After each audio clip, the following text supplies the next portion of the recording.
सापडली यार एकदाची ती जागा. हातातील कागद टेबलवर टाकत अजित म्हणाला, चायला गेली 2 वर्ष डोकं आपटत होतो यासाठी. किती जुनी कागदपत्रे पाहिली, किती गाव हिंडलो, किती पैसे खर्च केले. खुर्चीवर मागे टेकत विशाल म्हणाला, अजितच्या घरात त्याच्या खोलीमध्ये दोघे बसले होते. खोलीच्या भिंती अनेक कात्रणांनी भरलेल्या होत्या.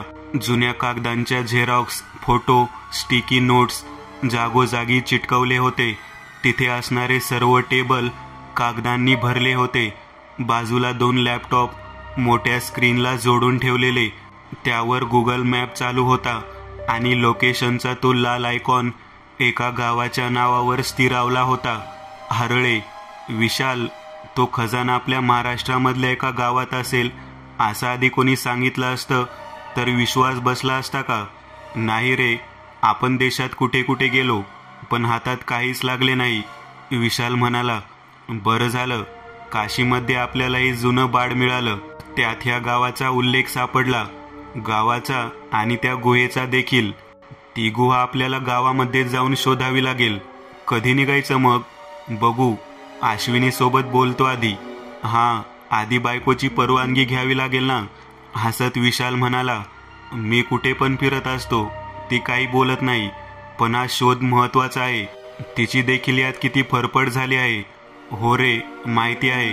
तुला इतकी चांगली बायको मिळाली, तुझ्या असल्या उद्योगात तुला साथ देते ती. बरं मग तिच्याशी बोलून मी ठरवतो, तुला सांगतो कसा प्लॅन करायचा ते. अजित आणि विशाल कॉलेजमध्ये असल्यापासून मित्र होते. दोघांचेही वय 30च्या आसपास होते. दोघेही वेगवेगळ्या कॉलेजमध्ये इतिहासाचे प्राध्यापक होते. त्यामुळे इतिहास या विषयात दोघांनाही खूप रस होता. एका मोगली सरदाराने लुटून मिळवलेला खजाना दडवून ठेवल्याचा उल्लेख विशालला सापडला होता. त्यानंतर त्यांनी अनेक दिवस त्याचा माग घेतला. गेली 2 वर्ष त्यांनी अनेक ठिकाणी भेटी दिल्या, अनेक जुनी कागदपत्रे मिळवली. तेव्हा त्यांना महत्वाचा धागा सापडला होता. एका जुन्या कागदपत्रात त्या ठिकाणाचा उल्लेख मिळाला होता. आशू, आम्हाला ते ठिकाण सापडलं. किचनमध्ये उभ्या असलेल्या अश्विनीला मागून पकडतच आनंदात अजित म्हणाला, अरे हो हो, मला सोड आधी, मग सांग काय झालं. अगं, त्या खजिन्याच्या आपण अजून जवळ पोहोचलो आहोत. आम्हाला त्या गावाचं नाव कळलं आहे. कोणतं गाव? हरळे. रायगडमध्ये पाड्याचं एक गाव आहे. मूळ लोकवस्तीपासून लांब, सह्याद्री डोंगर रांगेत. मग कधी निघायचं? बायको, तिथे मी आणि विशाल जाणार आहे, तू नाही. मी का नाही? अगं, तिथे काय असेल कोणाला माहिती.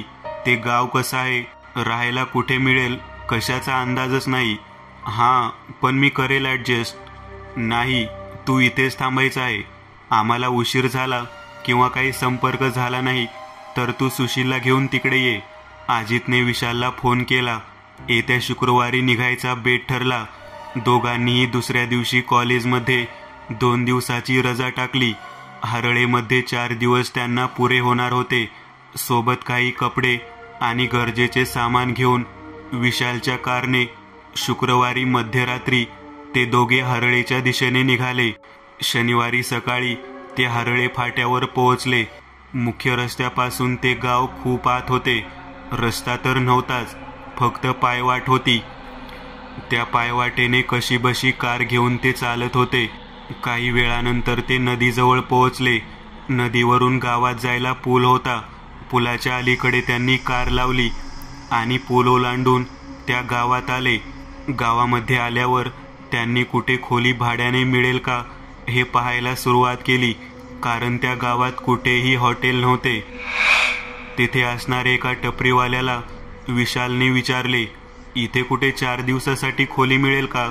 पण तुम्ही कोण आणि या गावामध्ये कसे? टपरीवाल्याने त्या दोघांचे खालून वरपर्यंत निरीक्षण करत विचारले.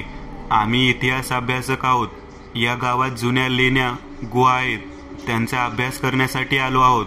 अजितने काहीतरी खोटे सांगितले. काय? त्या हिरदेवाच्या गुहा? येडं का काय तुम्ही? का? काय झालं रे? त्या डोंगराच्या भागात गेल्या 100 वर्षात कोणी फिरकला नाहीये. सैतान राहतो तिथे. त्या बाजूला गेलेलं कोणी परत येत नाही. ते सगळं जाऊ दे, तू आधी सांग आम्हाला खोली मिळेल का?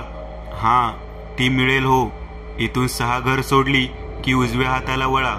तिथून 4-5 घर सोडली की एका घराच्या दारात तुम्हाला पाण्याचा हापसा दिसेल.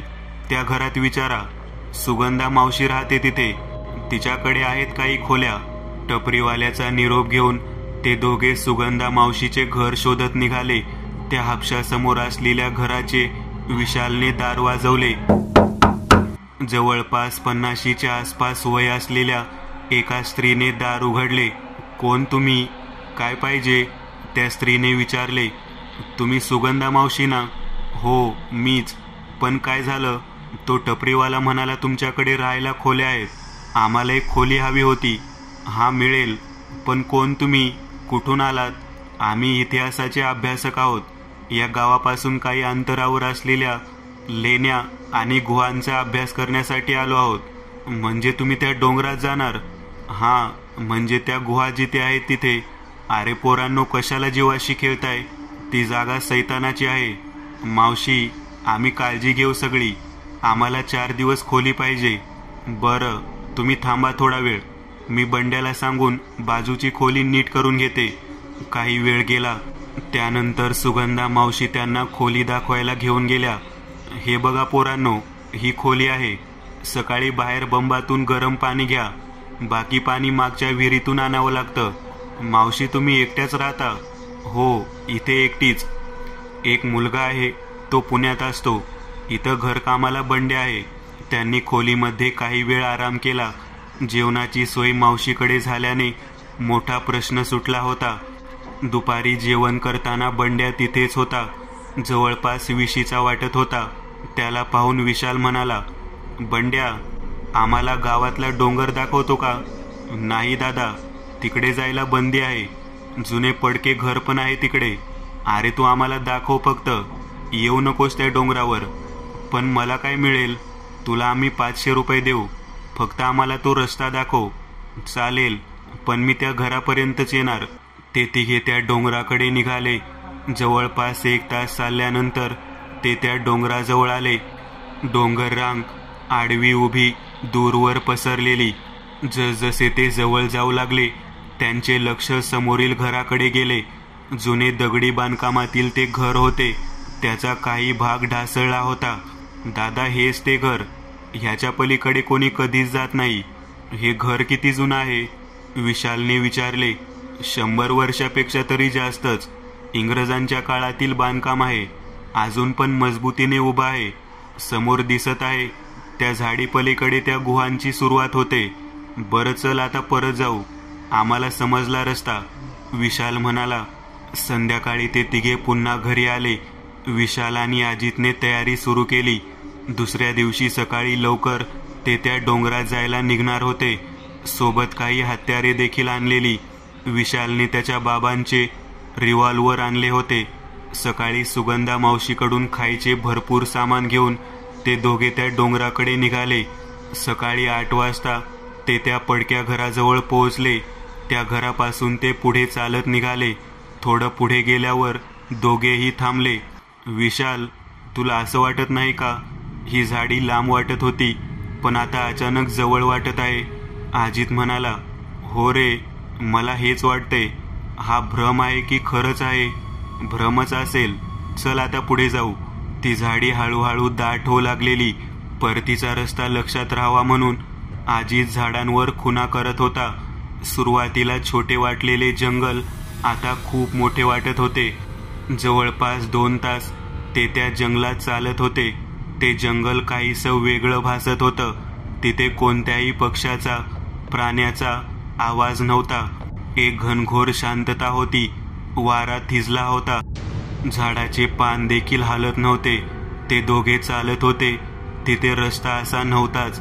कसाबसा झाडातून मार्ग काढत ते पुढे चालले होते.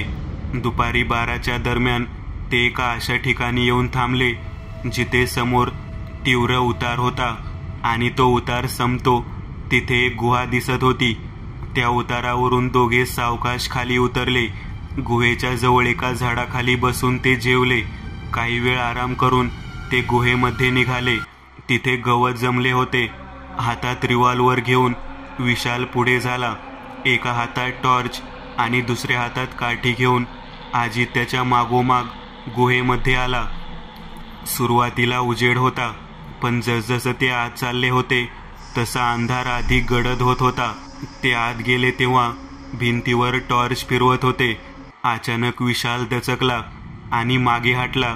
काय झालं रे? अजितने विचारले. अरे ते बघ ना भिंतीवर. अजितने भिंतीकडे टॉर्च फिरवला. तिथे एक भयानक दगडी चेहरा होता. भिंतीवर कोरलेली ती दगडी मूर्ती होती.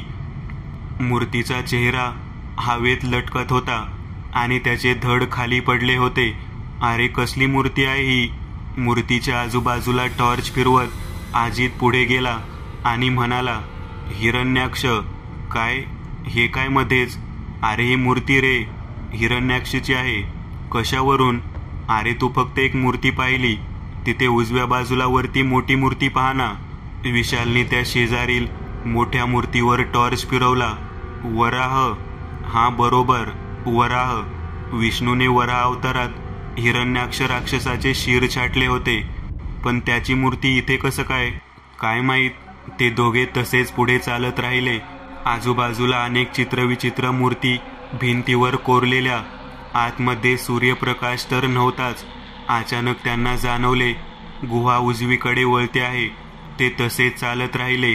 त्यांना एका बाजूला खिडकीसारखा एक भाग दिसला. तसेच पुढे एक दार होते. त्यांना त्या खिडकीतून उजेड येताना दिसला. ते दोघेही त्या खिडकीजवळ गेले. त्यांनी आत डोकावून पाहिले. त्यांची बोबडीच वळली. आत यज्ञकुंड पेटले होते. तिथे एका खांबाला एका स्त्रीला बांधले होते.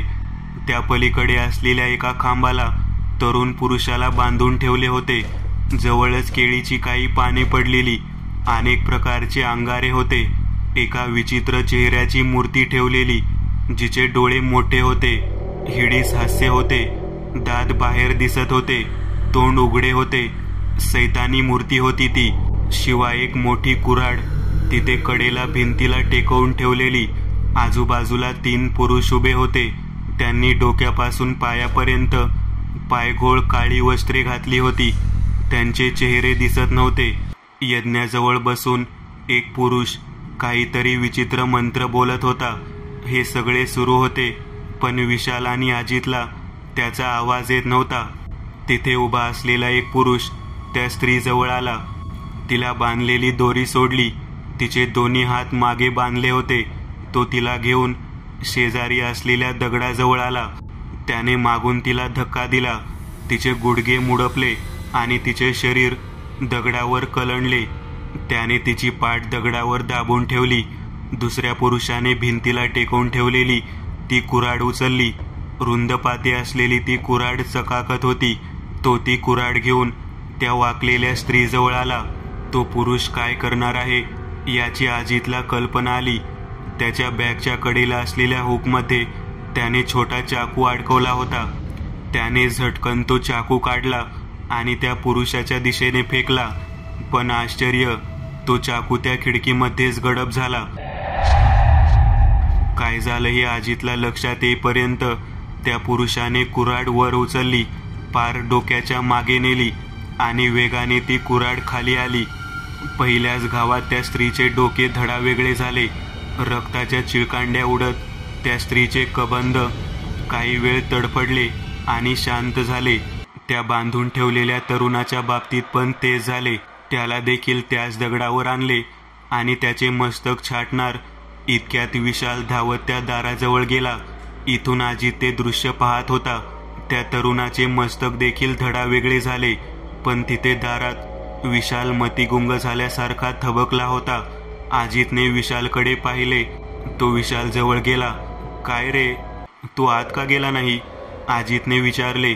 अरे आत बघ, कुठे काय आहे? अजितने आत पाहिले तर तिथे पूर्ण काळोख होता. त्याने टॉर्च आत फिरवला. सगळीकडे धूळ होती, कोळिष्टके पसरली होती. आता त्यांनी जो प्रसंग पाहिला त्याचा दुरानुमय संबंध नव्हता. हा काय प्रकार आहे? आपण आता काय पाहिलं मग? अजित म्हणाला. मला काहीतरी भयानक प्रकार वाटत आहे अजित. आपण इथून निघणे गरजेचे आहे. मला पण तेच वाटते. ते दोघेही पळत बाहेर निघाले. अचानक त्या गुहेत जीव आला होता. इतका वेळ जिथे निर्जन शांतता होती तिथे आता चित्रविचित्र आवाज येत होते. कसल्याशा प्राण्यांचे, माणसांचे आवाज घुमत होते. ते धावत गुहेच्या मध्यावर आले, जिथे ते उजव्या बाजूला वळले होते. अचानक त्यांचे लक्ष भिंतीकडे गेले. त्यांची भीतीने गाळण उडाली. येताना ज्या मूर्ती भिंतीवर होत्या त्या आता तिथे नव्हत्याच. अजित, ते बघ जमिनीवर, विशाल ओरडला. अजितने जमिनीवर पाहिले. त्या दगडी मूर्ती आता जमिनीवर पडलेल्या आणि उठून त्यांच्या दिशेने येत होत्या. ते दोघेही धावत त्यांच्या बाजूने गुहेच्या दाराकडे निघाले. त्यांच्या हातापायाला कंप भरू लागला. ते वेगाने पाय उचलू लागले, पण त्यांना मागून कोणीतरी शक्ती खेचत होती. ते प्रचंड थकले होते, पण गुहेचे तोंड अजून दिसत नव्हते. मागून येणारे विचित्र आवाज त्यांचा थरकाप उडवत होते. धावत ते गुहेच्या तोंडाजवळ आले. अजित पुढे धावत होता. विशाल त्याच्या मागेच होता. इतक्यात विशालचा पाय दगडाला अडखळला आणि तो खाली कोसळला. अजितने मागे पाहिले. तो त्याला मदत करायला परत फिरला, पण तेवढ्यात विशाल त्या अंधारात खेचला गेला आणि नाहीसा झाला.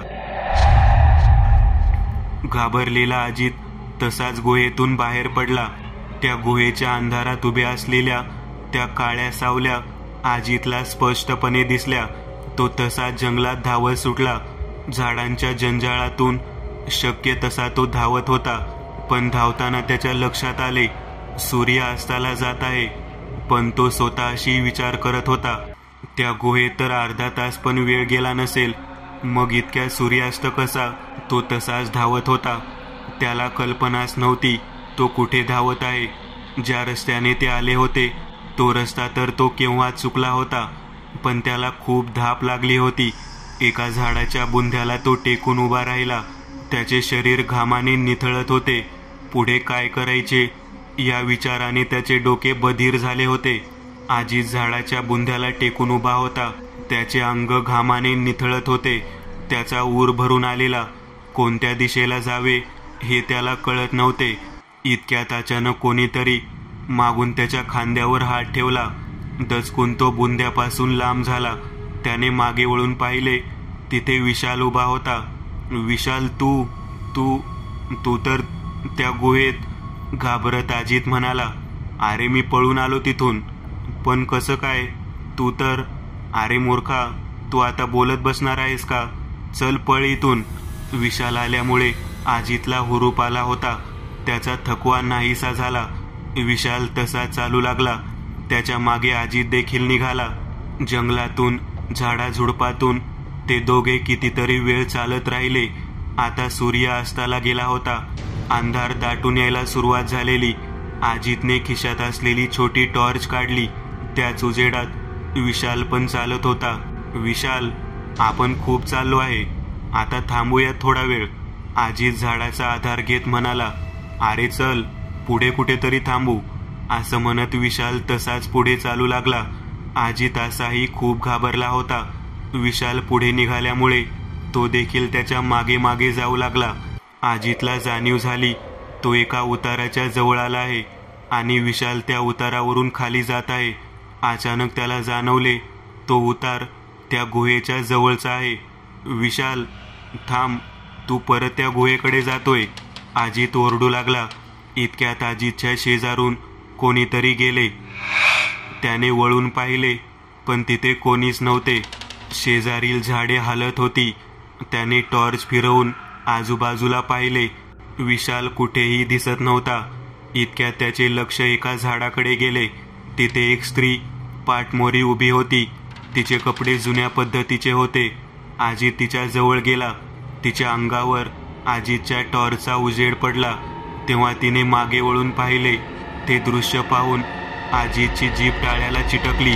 त्याचे अंग थरथरू लागले. त्या स्त्रीच्या धडावर एका पुरुषाचे मस्तक होते.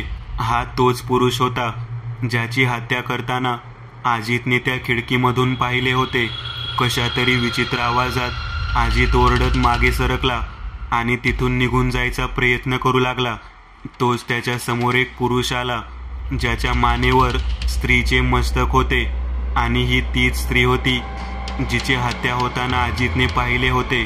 हा सगळा प्रकार पाहून अजित पुन्हा जंगलात पळत गेला. तो कोणत्या दिशेने धावत होता त्याला काहीही समजत नव्हते. तो धावत कसा बसा एका झाडाजवळ आला. त्याला समोरून काही लोक येताना दिसले. ते कोण होते हे त्याला नीट दिसत नव्हते. त्याला घेरी येत होती आणि तशातच तो खाली कोसळला. अजितला जाग आली तेव्हा तो एका खाटेवर झोपला होता. त्याच्या डोक्याजवळ अश्विनी बसलेली. त्याला काहीच समजत नव्हते. आशू, तू? आडखळत अजित म्हणाला. तू आधी उठून बस, मग बोल. अजित उठून खाटेला टेकून बसला. त्याचे अंग दुखत होते, पायाला जखमा झालेल्या. त्याला पाय नीट हलवता देखील येत नव्हते. मी इथे कसा? कापऱ्या आवाजात अजितने विचारले. तुझ्या पराक्रमानेच इथे आहेस, रागात अश्विनी म्हणाली. आशू, सांग ना यार नीट. अरे मूर्खा, 4 दिवस झाले तुझा पत्ता नाही. 2 दिवस तुला फोन लावत होते पण लागतच नव्हता. शेवटी मी सुशीलला भेटले. त्याला तुम्ही कुठे जाणार आहात ते माहीत होते. मग त्याला घेऊन इथे आले. इथे आल्यावर गावात तुम्हा दोघांची चौकशी केली तेव्हा समजले तुम्ही इथे सुगंधा मावशीकडे राहत आहेत. इथे येऊन पाहते तर तुम्ही गायब. मग गावातील काही लोकांना तयार करून तुमच्या मागावर जंगलात आले. कालपासून शोधतोय तुम्हाला. काय 4 दिवस? कसं शक्य आहे हे? आश्चर्याने अजित म्हणाला. कसं शक्य आहे म्हणजे आम्ही त्या गुहेत 4 तास पण नव्हतो. 4 दिवस कसे असतील? काय बोलतोय तू अजित? त्याच्या जवळ येत तोंडाचा वास घेत अश्विनी म्हणाली. आशू, मी काय प्यायलो वगैरे नाहीये. विश्वास ठेव ना यार माझ्यावर. तितक्यात सुशील तिथे आला. तो विशाल आणि अजितच्या जवळचा मित्र होता. आत येत तो म्हणाला. काय अजित, कशी आहे तब्येत? आणि विशाल कुठे? आम्ही आजूबाजूला पाहिले तिथे पण विशाल नाही दिसला. विशाल ते त्या गुहेत. अजित रडू लागला. काय झालं अजित, नीट सांग. त्याच्या डोक्यावर हात फिरवत अश्विनी म्हणाली. अजितने घडलेला प्रकार त्या दोघांना सांगितला. अश्विनी आणि सुशील तो प्रकार ऐकून सुन्न झाले. आता काय करायचे? सुशील म्हणाला. विशालला आपण असंच नाही सोडू शकत. त्या प्रकारचा शोध घ्यावा लागेल आपल्याला. अजित म्हणाला. अरे पण तिथे नक्की काय शक्ती आहे आपल्याला काय माहीत. तू कसा तरी वाचला आहेस. हो, म्हणूनच यावेळी आपल्यासोबत अजून कोणीतरी हवं. कोण? एकदंत. आपण नवीन फ्लॅट घेत होतो तेव्हा आपल्यासोबत आले होते ते? अश्विनीने विचारले. हो तेच. माझी चांगली ओळख आहे त्यांच्यासोबत. बऱ्याच वेळा काही जुन्या गोष्टींबद्दल त्यांचा सल्ला घेत असतो मी. ते असामान्य आहेत. या प्रकारात तेच आपली मदत करू शकतील. अरे मग कर ना फोन त्यांना, अश्विनी अधीरतेने म्हणाली. अजितने एकदंत यांना फोन केला. ते दुसऱ्या गावावरून पुण्याला येत होते त्यामुळे ते दुसऱ्या दिवशीच हरळीला येऊ शकणार होते. तो दिवस अजितने विश्रांती घेतली. त्याच्या मनावर आणि शरीरावर विलक्षण परिणाम झाला होता. आपण 4 दिवस कुठे होतो हा विचार त्याच्या डोक्यातून जातच नव्हता. त्याला नीट झोप देखील लागत नव्हती. विशालच्या विचाराने त्याच्या मनात काहूर माजलेलं. थोडा वेळ झोप लागली तरी त्याच्या स्वप्नात तीच गुहा, त्याच मूर्ती येत होत्या. त्यामुळे त्याला वारंवार जाग येत होती. सुगंधा मावशीने सुशीलसाठी अजून एक खोली दिली होती. संध्याकाळी त्या अजितसाठी चहा घेऊन आल्या. अजित त्यांच्या नजरेला नजर देऊ शकत नव्हता. त्याच्या जवळ येत मावशी म्हणाल्या. पोरा, म्हणूनच तुम्हाला जाऊ नको म्हणत होते. तू वाचला आहेस, दुसरा पण मिळेल. बरोबर आहे तुमचं मावशी, माझं चुकलं. खजिन्याची लालसा खूप वाईट असते पोरा. पण ठीक आहे, आता उद्या त्या विशालला शोधून आणा. रात्री थोडेसे खाऊन अजित झोपला. अश्विनी रात्रभर जागी होती. अजितला मध्येच ताप येत होता. ती त्याच्या जवळ बसून त्याची काळजी घेत होती. अजितला रात्री देखील नीट झोप लागली नाही. त्याला जाग येतच होती. ते दोघेही सकाळ व्हायची वाट पाहत होते. पहाटे अजितला डोळा लागला. अश्विनीही झोपली. सकाळी 7च्या दरम्यान एकदंत यांचा अजितला फोन आला. ते पुण्याहून निघाले होते. जवळपास 12 पर्यंत ते गावाच्या फाट्यावर पोहोचणार होते. यानंतर त्या दोघांना परत झोप लागलीच नाही. नाश्ता करून सगळेजण एकदंत यांची वाट पाहत होते. सुशील त्यांना आणायला फाट्यावर गेला होता. दुपारी 12:30 पर्यंत सुशील एकदंत यांना घेऊन सुगंधा मावशीच्या घरी आला. एकदंत यांच्यासोबत केशव देखील आला होता. फ्रेश झाल्यानंतर सर्वांनी सोबत जेवण केले. त्यानंतर तिथेच सर्वजण बसले होते. काय झालं अजित, नीट सांग मला आता, एकदंत म्हणाले. अजितने सुरुवातीपासून घडलेले सगळे प्रसंग एकदंत यांना सांगितले. एकदंत शांतपणे ऐकत होते. या सगळ्यात अनेक विचित्र गोष्टी आहेत. या जंगलात गुहेत अनेक विचित्र गोष्टी आहेत ज्या आपल्याला अजून माहीत नाही. पण मला एक समजत नाही, यात विशाल अडकला, पण तू त्यातून वाचला कसं काय? मी देखील हाच विचार करतो एकदंत. मला अजून समजत नाहीये. तुझ्याजवळ काहीतरी असे असेल ज्यामुळे तू त्या शक्तीच्या तावडीतून जीव न गमावता सुटलास. पण माझ्याकडे असं काहीच नाही एकदंत. ही गोष्ट या सगळ्या साखळीमध्ये नीट बसत नाही. त्या दिवशी मी डबा दिला होता, ती पिशवी तुझ्याच बॅगमध्ये होती ना अजित? मध्ये सुगंधा मावशी बोलल्या. हो, काय झालं मावशी? तुम्ही पोरांनी माझं ऐकलं नाही. पण त्या जंगलात तुम्ही जात होता तेव्हा तुमची खूप काळजी वाटत होती. त्यामुळे त्या पिशवीत मी वाघजाईचा टाक ठेवला होता. तुझ्या ते लक्षात पण आलं नसेल. माझं नाही लक्ष गेलं पिशवीमध्ये. बरोबर आहे तुमचं सुगंधा, त्यामुळेच अजितचा जीव वाचला, एकदंत म्हणाले. आता आपल्याला त्या जंगलात जाऊन विशालला शोधायचे आहे, अजित म्हणाला. चला आताच निघूयात, एकदंत म्हणाले. यावेळी मी पण येणार आहे, अश्विनी म्हणाली. तिथे काय आहे याचा अंदाज आला ना तुला आशू? तुला वाटतं तरी मी तुला तिथे घेऊन जाईल. तू नाही घेऊन गेला तरी मी येणारच आहे. यावेळी मी तुला एकटा सोडणार नाही. मागचे 4 दिवस मी कसे काढले आहेत मलाच माहिती. आता तिकडे काही हो दे, मी तुझ्या सोबत असेल. बरं ठीक आहे, चल तू पण. सुगंधा मावशीनं खायचे सामान आणि तोच टाक अजित जवळ दिला. अजित, सुशील, अश्विनी, एकदंत आणि केशव त्या जंगलाच्या दिशेने निघाले. त्या जंगलात प्रवेश करतानाच एकदंत यांना काहीतरी वेगळे जाणवले. त्यांनी त्यांच्या बॅगमधून भुकटी काढली आणि जंगलाच्या दिशेने भिरकावली. हवेत एक विचित्र गंध पसरला. इथे काही वाईट शक्तींचा वावर जाणवतोय. तुम्ही कोणी एकमेकांपासून लांब जाऊ नका, एकदंत म्हणाले. त्या जंगलात आत जाताना एकदंत ती भुकटी काही ठिकाणी टाकत होते. तिथे हवेत ठिणग्या उडत ती भुकटी जमिनीवर पडत होती. ती पडेल तिथे जमिनीवर काही डाग उमटत होते. जंगलाचा मार्ग परत येताना सापडावा म्हणून एकदंत आधीच तयारी करून पुढे जात होते. अजित, तुला त्या गुहेतून बाहेर आल्यावर वेगळी वेळ जाणवली होती ना? हो एकदंत, त्याआधी किंवा त्यानंतर असं काही जाणवलं नाही. म्हणजे ते जे काय आहे ते त्या गुहेतच आहे. ते जंगल इतके घनदाट होत चालले होते की सूर्याचा प्रकाश देखील खाली पोहोचत नव्हता. काही वेळानंतर ते त्या गुहेजवळ येऊन पोहोचले. तुम्ही सगळे इथेच थांबा, मी आणि अजित आत जाऊन येतो, एकदंत म्हणाले. पण आम्हालाही यायचं आहे आत, अश्विनी म्हणाली. आत काय असेल याची कल्पना पण नाही करू शकत आपण अश्विनी. सगळ्यांचा जीव धोक्यात घातला तर आपण काय साध्य करणार? तुम्ही इथे बाहेर थांबा. एकदंत यांनी बॅगमधून 2 भुकटीच्या पुड्या काढल्या. ते एकमेकांत मिसळून त्यांनी जमिनीवर एक रिंगण आखले. त्या रिंगणावर करेच्या पाण्याचे रिंगण आखले. तुम्ही तिघांनी याच रिंगणात थांबायचे. मी आणि आजी स्वतः येऊन तुम्हाला बोलावत नाही तोवर या रिंगणातून तुम्ही बाहेर पडायचे नाही. काहीही झालं, कसलाही अनुभव आला तरी देखील तुम्ही इथून बाहेर पडायचे नाही. जर उद्यापर्यंत आम्ही दोघे परत नाही आलो तर सकाळी केशव तुम्हाला इथून बाहेर काढेल. सर्वांना योग्य त्या सूचना देऊन एकदंत आणि अजित त्या गुहेमध्ये गेले. काही वेळ झाला असेल तोच अजित धावत गुहेतून बाहेर आला. आशू, चल इथून लवकर. एकदंत गायब झाले गुहेत. काय? कसं काय? असं म्हणत अश्विनी आजीच्या दिशेने चालली होती. तोच केशवने तिला मागे ओढले. तिने दचकून मागे पाहिले. हे काय करतोय केशव? अश्विनी, आधी तो अजितच आहे का बघ. एकदंत काय म्हणाले होते आठव. ते आणि अजित सोबत आल्याशिवाय बाहेर यायचे नाही.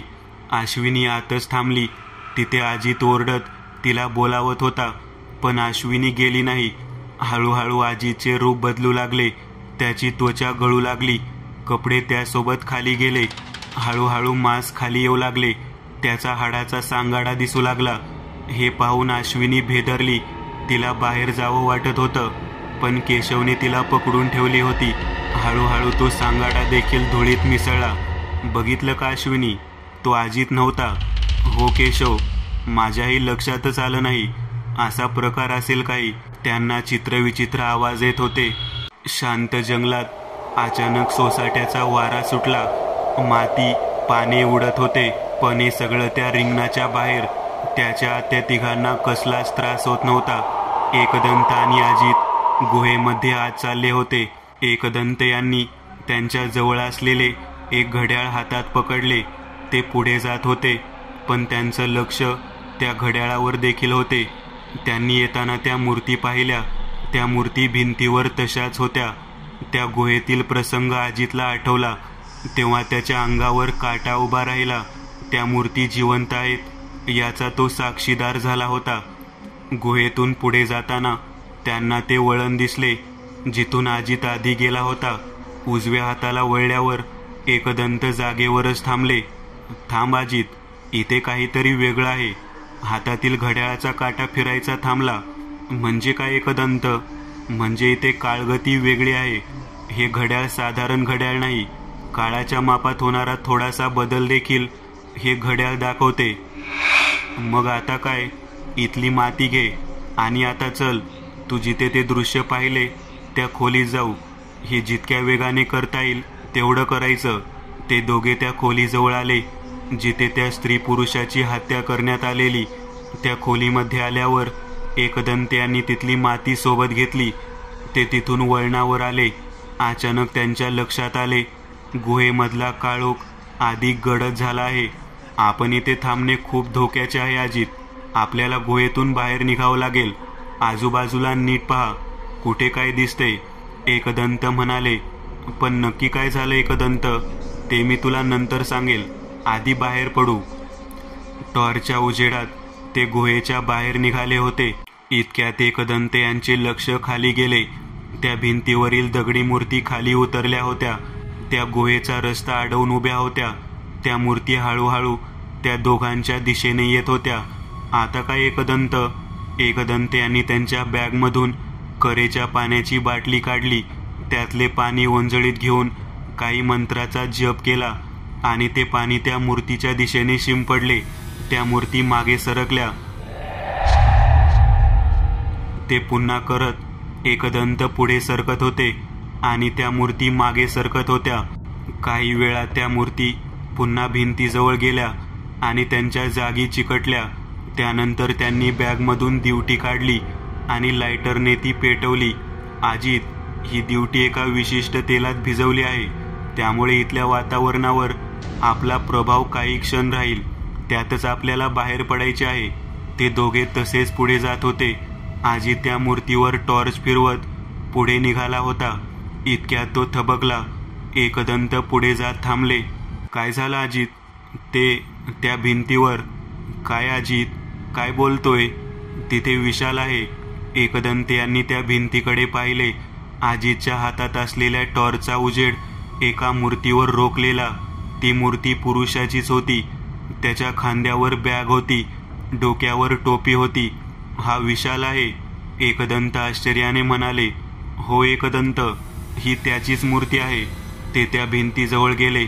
मूर्ती जमिनीपासून खूप उंचावर होती.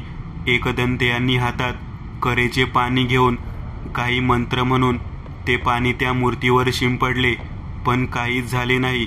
त्यांनी पुन्हा प्रयत्न केला, पण काहीच घडत नव्हते. अजित, चल बाहेर. इथे थांबून आता काही उपयोग नाही. ते दोघे बाहेर आले तेव्हा रात्र झालेली. जवळपास रात्रीचे 12 वाजलेले. ते चालत होते.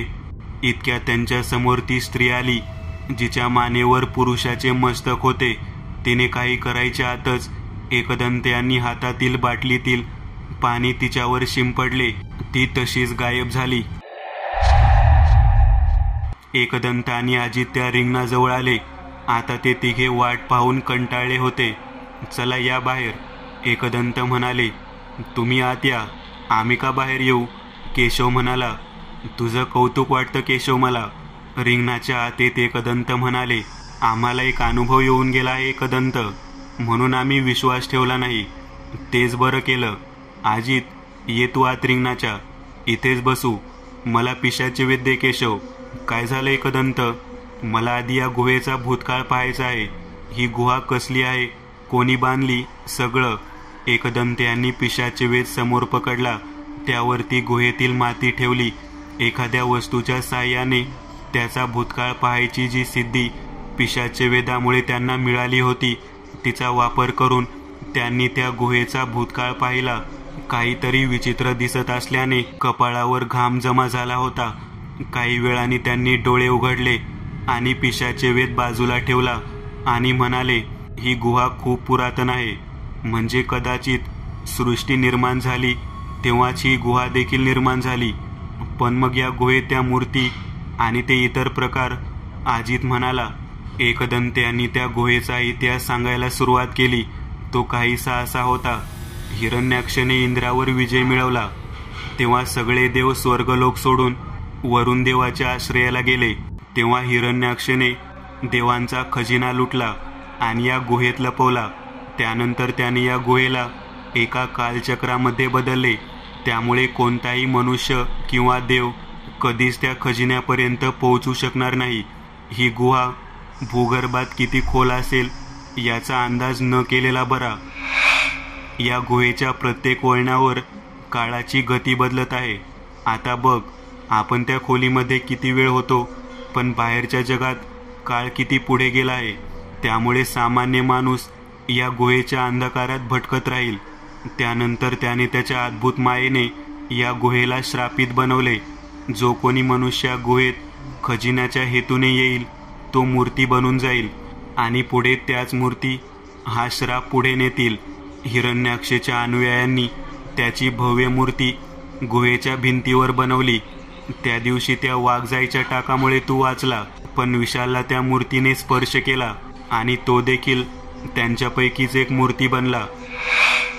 हिरण्याक्षचा विष्णूने वराह अवतारात वध केल्यामुळे तो खजिना इथेच राहिला. त्यानंतर खजिना मिळवायचे अनेक प्रयत्न झाले, पण कोणीही तिथपर्यंत पोहोचू शकला नाही. जवळपास 800 वर्षांपूर्वी काही तांत्रिकांनी या गुहेत बळी देऊन खजिना मिळवायचा प्रयत्न केला. त्यावेळी त्यांनी एका जोडप्याचा बळी दिला, पण त्यानंतर देखील त्यांना खजिना मिळाला नाही.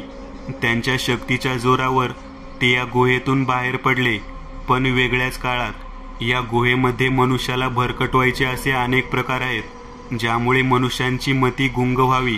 तुम्ही त्या खिडकीमधून पाहिला तो असाच प्रकार होता. त्या खिडकीमधून तुम्हाला त्या बळीचा भूतकाळ दिसला. त्यामुळे तुम्ही घाबरला आणि पळत बाहेर निघाला.